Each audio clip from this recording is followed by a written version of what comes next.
morning mga kabiyahe. So ngayong umaga na to, mayroon tayong ipaprank.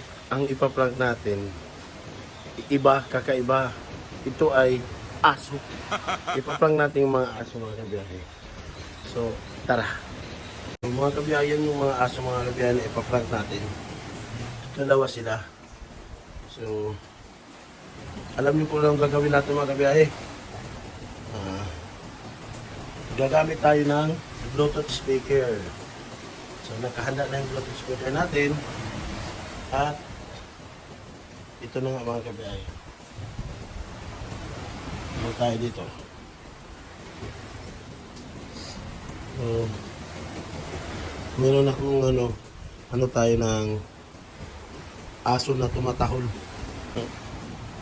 Nandiyan sila mga kabiyahe, hindi nila alam. Dito tayo sisitap tayo.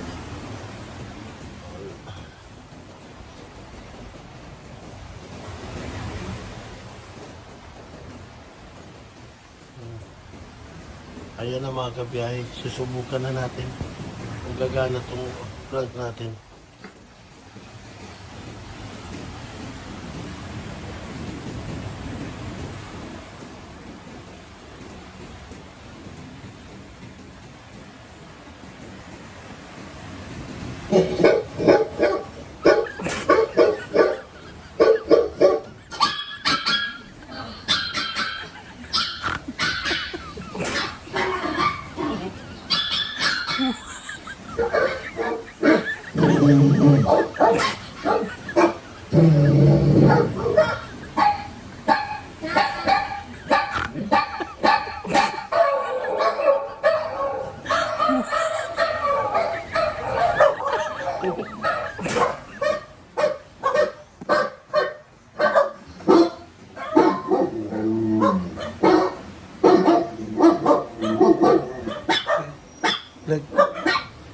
Taho.